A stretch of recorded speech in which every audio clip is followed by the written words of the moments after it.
Hello everyone, welcome to my channel. This is Priya Bhargav. Today I'm going to explain you about Raven's progressive matrices along with the manual. So पहले तो सबसे पहले ये MPCE 024 जो जिन्होंने counselling psychology लिया है उनका जो इंटेलिजेंस टेस्टिंग वाला सेक्शन था उसी में ही ये प्रोग्रेसिव मैट्रिसेस का आया है।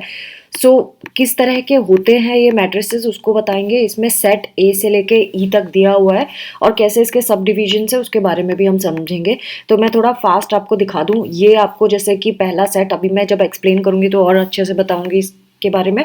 जैसे आप सबसे पहला जो सेट होता है इसको A1 कहते हैं। सेट ए का A1 मतलब हर जो 5 सेट है हर एक सेट में 12 इस तरह की फिगर्स आएंगी और उसमें ऑप्शंस भी होंगे।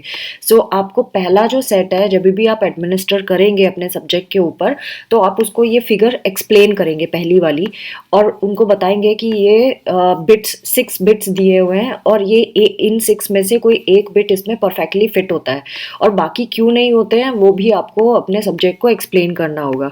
एक बार जब आपने ये चीज़ एक्सप्लेन कर दी अपने सब्जेक्ट को फिर आपको कोई भी आगे की फिगर्स उनको एक्सप्लेन नहीं करना है। ये दो तरीके से एडमिनिस्टर किया जा सकता है टेस्ट, एक तो टाइम लिमिट डाल के और दूसरा बिना टाइम लिमिट के। Time limit half an hour की भी हो सकती है।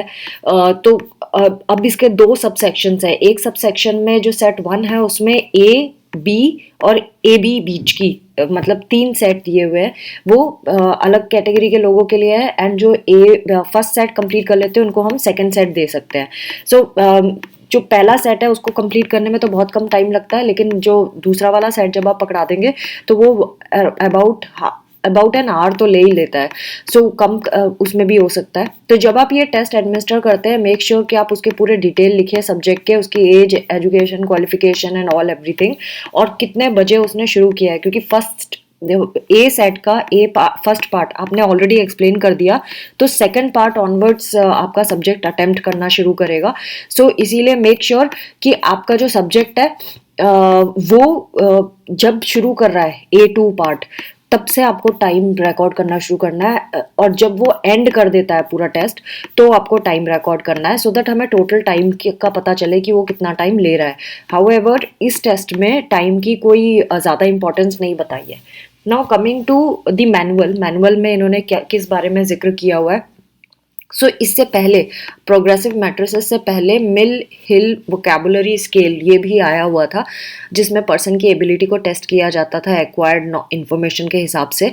प्रोग्रेसिव मैट्रिसेस जब कंस्ट्रक्ट हुआ तो वो स्पेयरमैन्स प्रिंसिपल्स ऑफ नियोजेनेसिस पे बेस्ड था ये और इसमें लोगों का किस तरह से वो ऑब्जर्व करते हैं चीज़ों को और कैसे कितनी क्लियर थिंकिंग है उसको हम नोटिस करते हैं इस टेस्ट में। जैसे आपने ऊपर की फिगर देखी उसमें भी हमने कोई ऐसे वर्बल या कुछ ऐसे इंटेलेक्चुअल चीज़ नहीं डाली है, हमने वो चीज़ डाली है जिसमें सब्जेक्ट जो है चाहे पढ़ा लिखा है या नहीं पढ़ा लिखा है, चाहे छोटा बच्चा चाहे बड़ा है, कोई भी उस फिगर को आइडेंटिफाई ऑब्जर्व करके एक क्लियर थिंकिंग कर सकता है उसके ऊपर।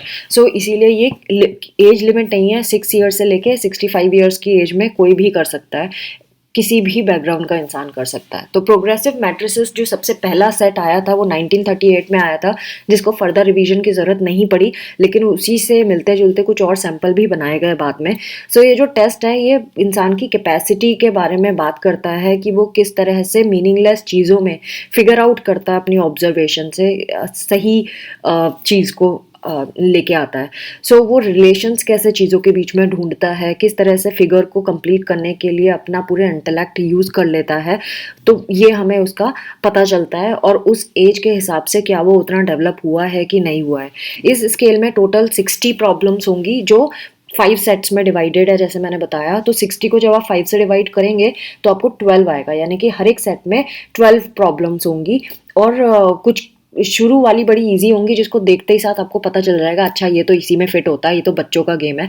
लेकिन जैसे जैसे आप आगे बढ़ते जाएंगे डिफ़िकल्टी लेवल बढ़ता जाएगा। हर एक सेट में इस तरह की अपॉर्चुनिटी दी जाएगी कि इंसान सोचे और करे। स्कोर जो ऑब्टेन्ड होंगे उसको फिर हम सब ऐड करके अपने पास पूरी एक टेबल होती है जिससे हम मिलाते हैं उस एज के हिसाब से एंड देन हम परसेंटेज को कंपेयर करके इंटेलेक्चुअल लेवल हम निकाल सकते हैं सामने वाले का।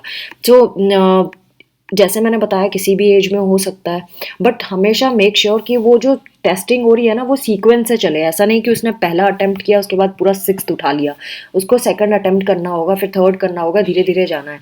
सो इस तरह से उसको ये सारे टेस्ट अटेम्प्ट करने होंगे। ये सेल्फ एडमिनिस्टर भी हो सकता है, मतलब इंसान खुद के ऊपर भी, आप अपने ऊपर भी खुद कर सकते हैं इस टेस्ट को, आप किसी इंडिविजुअल को अकेले करने के लिए भी दे सकते हैं, और आप ग्रुप में भी इस टेस्ट को कर सकते हैं। सो इसकी स्कोरिंग बड़ी ईजी होती है और हम आराम से इसको कर सकते हैं।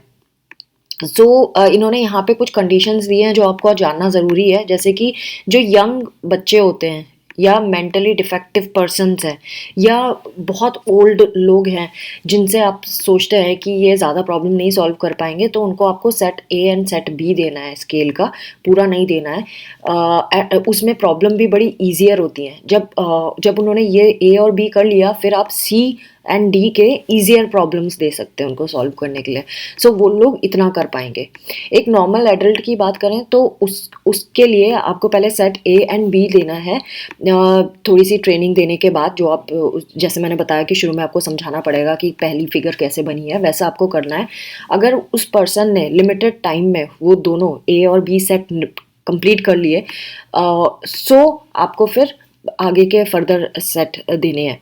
और एक और चीज़ हमें पता चलता है कि अगर सपोज उसने ए और बी तो कर लिया और उसके बाद जब आपने डी एंड ई दिया वो नहीं कर पाया, उसको इजी प्रॉब्लम्स को कंप्लीट नहीं कर पाता है, तो और बिना स्टॉप हुए नहीं कर पाता है, तो फिर मतलब कि हम लोगों को पूरा टेस्ट वैलिड होगा, इसका हम कंक्लूजन नहीं निकाल सकते हैं कि ये सही वैलिडली इसने किया है कि नहीं किया है। तो बिना रुके करना ज़रूरी है इस टेस्ट को, आप बीच में ब्रेक नहीं ले सकते हैं।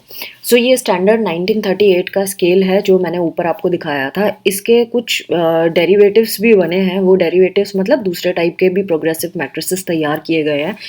एक है जिसमें set A B and B वाला सेट है, ये यंग चिल्ड्रन के लिए एंड ओल्ड पीपल के लिए यूज़ होता है, और एंथ्रोपोलॉजिकल स्टडीज़ के लिए यूज़ होता है, और क्लिनिकल वर्क के लिए यूज़ होता है। अगर ये जो अरेंजमेंट है ये इन्होंने ढंग से कर लिया और या फिर नहीं कर पाते हैं, सपोज जो नहीं कर पा रहे हैं किसी भी रीज़न से, मे बी उनकी लैंग्वेज का प्रॉब्लम हो गया, या वो समझ नहीं पा रहे हैं, या फिर किसी फिज़िकल डिसेबिलिटी के शिकार हैं, या सब नॉर्मल इंटेलेक्चुअल कैपेसिटी है, वो लोग फिर इसी लेवल तक का ही कर पाएंगे। ये आपको इसमें ध्यान रखना है। ये पूरे जैसे मैंने बताया हर एक सेट में 12 प्रॉब्लम्स होती हैं, और तो ऐसे लोगों को जिनका मैंने अभी मेंशन किया उनको सिर्फ ए एंड बी सेट ही आप देंगे। ये जो सेट्स होंगे, और इसमें ए बी क्या है, वो इन दोनों के बीच के लेवल का इंटेलेक्चुअल लेवल का टेस्ट होता है। ये जो इसको बोलते हैं ट्रांजिशन सेट, ये जो ए बी है उसको ट्रांजिशन सेट कहते हैं, और इसमें भी 12 प्रॉब्लम्स होती हैं। ये कौन से के बीच में डाल दिया गया, ए और बी के। ए और बी कहाँ से आया, जो 1938 का स्केल है उसी के ही ए और बी सेट है, उसके बीच में ये ट्रांजिशनल सेट डाला गया है। इन्होंने यहाँ पे ये बताया हुआ है। इनको कॉग्निटिव प्रोसेस अगर आपको किसी का कवर करना है, स्पेसिफिकली जो 11 साल से कम उम्र के बच्चे हैं, वो ये वाला जो सेट है, मतलब ए बी और बी आराम से कर पाते हैं, यूजुअली कर लेते हैं। आपको बस ये ध्यान रखना है कि अंडर 11 ईयर्स ऑफ एज आप ये वाला ही करवाएंगे बच्चों को। जैसे मैंने बताया कि आपको वर्बल इंस्ट्रक्शंस देनी पड़ती है, वही इन्होंने यहाँ पे बताया हुआ है कि ये ज़रूरी है वर्बल इंस्ट्रक्शंस देना। फिर इसमें मैट्रिसेस में हमने progressive matrix 1947 set 1 and set 2 के बारे में इन्होंने बात की हुई है। ये भी कंस्ट्रक्ट किया गया है सेट 1 एंड सेट 2। इन्होंने बताया है कि 11 ईयर्स से ऊपर के जो है और जिनकी एवरेज या more than average intellectual ability है, ये उनके लिए बना हुआ है। और ये टाइम लिमिट कुछ नहीं है इसको करवाने के लिए। अपनी पूरी ऑब्जर्वेशन एंड क्लियर थिंकिंग के साथ इंसान अपनी पूरी मैक्सिमम कैपेसिटी लगा के कर सकता है। आप इसी टेस्ट को सेट 1 एंड सेट 2 को टाइम लिमिट के साथ भी करा सकते हैं, अगर आप इंसान की इंटेलेक्चुअल वर्क टाइम स्पीड के साथ देखना चाहते हैं कि वो जल्दी जल्दी कितना इंटेलेक्चुअली कर पाता है, ऐसे भी कर सकते हैं। तो without time and with time दोनों तरीके से ये टेस्ट किया जा सकता है। और जैसे मैंने बताया कि फर्स्ट सेट में 12 प्रॉब्लम्स होते हैं, सो उसमें जनरली उनको ये आइडिया लग जाता है कि पूरा टेस्ट होता कैसे है। उसके बाद फिर बाकी सेट 2 में बाकी के 48 प्रॉब्लम्स, तो 12 + 48 इज़ 60, तो टोटल 60 हो जाता है इस तरह से। सो पहले आपको पहले 12 सेट देने हैं, उसके फर्स्ट सेट पकड़ा देना है, उसके बाद सेकंड सेट के 48 प्रॉब्लम्स आपको पकड़ा देनी है। सो ये आप इस तरह से टेस्ट एडमिनिस्टर कर सकते हैं। जिनकी सुपीरियर इंटेलेक्चुअल कैपेसिटी होती है, जो भी एडल्ट हैं जिनकी ऐसी सुपीरियर इंटेलेक्चुअल कैपेसिटी होती है, वो हाफ एन आवर से कम के अंदर पूरा टेस्ट सॉल्व कर लेते हैं। सो आपको इससे थोड़ा सा आइडिया लग जाएगा कि वो किस लेवल पे लाई करते हैं। और हर एक 4-4 के सेट में है ना, ये थोड़ा थोड़ा प्रॉब्लम डिफ़िकल्ट होती जाती है। सो जो बहुत अटेंशन से और मन लगा के करता है, इंटरेस्ट लेके करता है, बोर ना हो, इसीलिए इन्होंने है ना कुछ डिज़ाइन भी इस तरह की इंटरेस्टिंग बनाई हुई है जिससे मज़ा आए करने में, सामने वाला बैठ के मन लगा के करे। फिर इन्होंने यहाँ पे सेट 1 के बारे में बताया है कि कुछ मिनट में ही सेट 1 जब आप देते हैं, सेट 1 में 12 प्रॉब्लम्स थी, जब आप वो प्रॉब्लम देते हैं तो वो जब इंसान कर रहा होता है तो आप जिस तरह से टाइम वो ले रहा है उससे आपको ये पता चल जाएगा कि उसकी इंटेलेक्चुअल लेवल कितना है, डल है, एवरेज है कि ब्राइट है। अगर वो एवरेज या मोर देन एवरेज है, सो वो सेट 2 उसको पकड़ा देना है आपको ले जाके, और वो एस्टिमेटेड टाइम के अंदर करके दे देगा। सो इस तरह से आपको उसकी एफिशिएंसी के बारे में पता चल जाएगा, उसके इंटेलेक्चुअल वर्क के बारे में पता चल जाएगा, है ना, और किस तरह से वो क्वेश्चन पूछ रहा है उससे भी। फिर इन्होंने कंपैरेटिव स्टडी दी है, तो ये तो आप मैनुअल लेके कर सकते हैं, मुझसे मांग सकते हैं। That is not I am going to tell you, I am going to tell you कि कैसे आपको यूज़ करना है। ये वाला तो बिल्कुल वैसे ही है जैसे आप एग्ज़ाम देने जाते हैं ना, एग्ज़ाम देने के टाइम पे क्या होता है, बुकलेट पकड़ा दी जाती है और बोला जाता है कि एक दूसरे की तरफ देखोगे नहीं, डिस्टेंस बना के बिठाया जाता है, बीच में सेपरेट जगह होती है जहाँ से एग्जामिनर पास ऑन हो सकता है। अगर ग्रुप में हो रहा है टेस्ट, इंडिविजुअल हो रहा है तो अकेले में बिठा के करवाओ, उनको बोलो कि कंफर्टेबल हो जाओ, आराम से करो, A1 फिगर को अच्छे से समझा दो। जैसे मैं शुरू में ही बता चुकी, तो मैं रिपीट नहीं कर रही हूँ। एक बार ही आपने A1 फिगर बता दी तो बाकी A2 ऑनवर्ड्स वो खुद से करेगा। सो और उसको बोलना है कि आराम से मन लगा के करो, कॉन्स्टेंटली करो, बैठ के उठना नहीं है, पूरा कंप्लीट करके ही आना है। अब इसकी मैं ना स्कोरिंग की बात कर लेती हूँ। जैसे कि जब आप ये टेस्ट कर रहे हैं, रिकॉर्ड कर रहे हैं मार्क्स, सो कुछ रूल्स इन्होंने बताए हैं कि उसको एक ही ऑप्शन पे मार्क करना है सारे में से। अगर वो बहुत सारे कर रहा है तो सबसे जो राइट मोस्ट उसने ऑप्शन लिखा है वही आप सही मानेंगे, बाकी आप उसके इनकरेक्ट कर देंगे। और वो अगर ये चीज़ों पे आपको ध्यान देना है। सो इसमें रिलायबिलिटी के ऊपर भी बताया है कि कितना रिलायबल होगा स्कोर, उसके बारे में। वैसे जनरली तो इंसान आपके सामने बैठ के कर रहा है तो इसकी ज़रूरत नहीं पड़ती है, बट देन अगर आपको बहुत इन डेप्थ जाना है तो आप इसको भी पढ़ सकते हैं। यहाँ पे इन्होंने कैटेगराइज किया है grade 1, grade 2, grade 3, grade 4, grade 5। तो ग्रेड 1 का बताया है कि इंटेलेक्चुअली सुपीरियर 95 परसेंटाइल आती है, 95 परसेंटाइल या उससे ज़्यादा आती है। अगर उसके स्कोर्स 75 एंड अबव लाई कर रहे हैं, 90 या 90 से ऊपर, तो सेकंड प्लस, मतलब above intelligence and superior intelligence के बीच का होगा। और अगर आप 75 या 75 से अबव लाई कर रहा है तो definitely above the average intellectual capacity, इस तरह से होगा।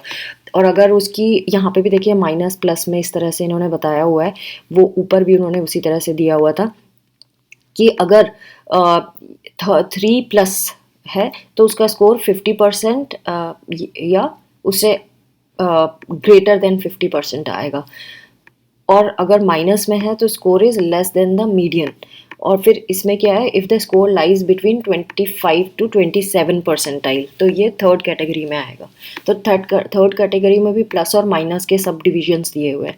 सिमिलरली ये जो फोर्थ है इसका भी बताया हुआ है कि definitely below average in intellectual capacity if the score lies at और बिलो 25%, 25% या 25% से कम है तो ये बिलो एवरेज माना जाएगा। और 4 माइनस का अगर दिया है तो if his score lies at और बिलो द 10 परसेंटाइल, इस तरह से। सो आप इस तरह से ग्रेडिंग कर सकते हैं इंटेलेक्चुअल कैपेसिटी की। सो इन्होंने यहाँ पे डिस्क्रिपेंसीज के बारे में भी बताया, टाइम कितने बजे टाइम शुरू किया था, कितने बजे कितना टाइम लिया है टोटल, ये इन्होंने बताया है। फिर कौन सा ग्रेड आपने रिजल्ट निकाला वो 46। अब आपको ये सोच रहे होगे आपकी ये 46 से कैसे ग्रेड मिला, तो इसके लिए एक इन्होंने यहाँ पे टेबल दी हुई है। अगर आपको मैं यहाँ दिखाऊं, ये देखिए, यहाँ पे इन्होंने क्रोनोलॉजिकल एज इन ईयर्स लिखा है और यहाँ पे परसेंटाइल लिखा है और ये स्कोर लिखे हुए हैं, टोटल स्कोर ABCDE वाले में सब में स्कोरिंग थी। करेक्ट आंसर को आपको टिक लगाना है, अगर उसने आंसर रॉन्ग दिया है तो उसको क्रॉस लगाना है। अच्छा, आपको कैसे पता चलेगा किसका आंसर करेक्ट है, किसका कौन सा आंसर रॉन्ग है? तो यहाँ पे इन्होंने हमें आंसर की भी दी हुई है, ये देखिए, ये ए का फर्स्ट का आंसर 4 आना चाहिए, ए का सेकंड का आंसर 5 आना चाहिए, इस तरह से। सो जब आप ये की है यहाँ पे लिखा हुआ है, सो ये सबके आंसर क्या आने चाहिए वो यहाँ पे दिया है। तो इससे आप कंपेयर करके राइट रॉन्ग कर देंगे, जो राइट है उसके लिए 1 मार्क्स देंगे और रॉन्ग के लिए 0 मार्क्स देंगे।